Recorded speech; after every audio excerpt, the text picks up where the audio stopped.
बातें तो बहुत बड़ी बड़ी करता है, लेकिन मीटिंग के लिए ऐसी टट्टी जगह चुनता है। बोलता तो होटल अरेंज कर देते। हमने मीटिंग नहीं रखी, समझा? मीटिंग होते तो सब आते। सबकी फटती है हमारे सामने शुक्ला। अगर समझौता हुआ तो ये मत सोचना कि हमारी तुम्हारी दुश्मनी खत्म हो जाएगी। तुम्हारा दहन तो हम ही करेंगे। ए आनंदम, अबे तेरी माँ का।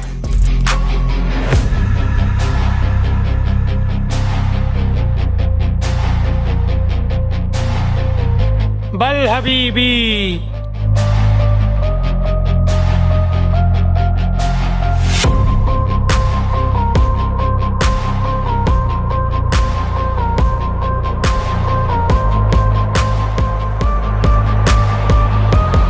आनंदम, शुक्ला, ये क्या होती? तुम दोनों इस तरह लड़ती तो हमारे बिजनेस और पार्टी को बड़ा नुकसान पहुंचती। और याद रखती, अगर लड़ती तो हम दोनों को ड्रग्स सप्लाई करना बंद कर देती। समझती तुम दोनों? तुम दोनों आपस में समझौता करती। आनंदम, अपनी पार्टी को पैसा क्यों नहीं भेजती?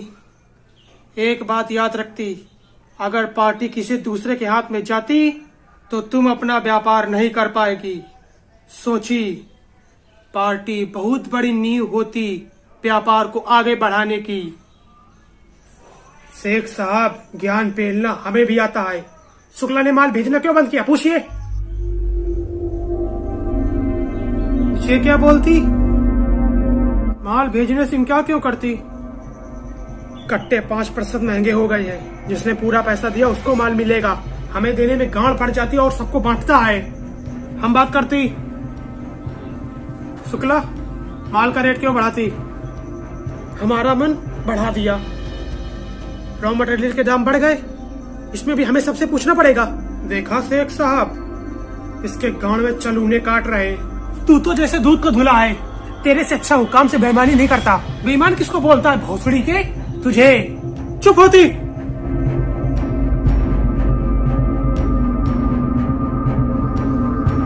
हम सामने बैठा होती तब भी तुम दोनों लड़ती।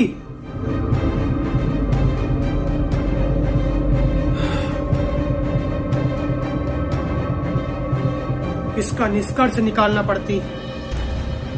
आने वाली 5 तारीख को दोबारा चुनाव कराती। सभागृह के अध्यक्ष और निर्वाचन आयोग से समाधान निकलवाती। जो भी चुनाव जीतती उसे शराब का धंधा और कट्टे का व्यापार संभालना होती। तब तक कोई लड़ाई झगड़ा नहीं करती, आपस में व्यापार करती, अच्छे संबंध बनाती। तो हम सोचती तुम दोनों को व्यापार देती। हम हिंदुस्तान आने खुशी में एक पार्टी रखती, तुम दोनों इनवाइट होती।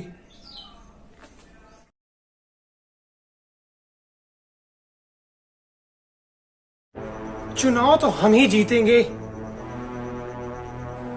ये तो वक्त आने पर समझ जाएगा चुनाव कौन जीतेगा और कौन हारेगा।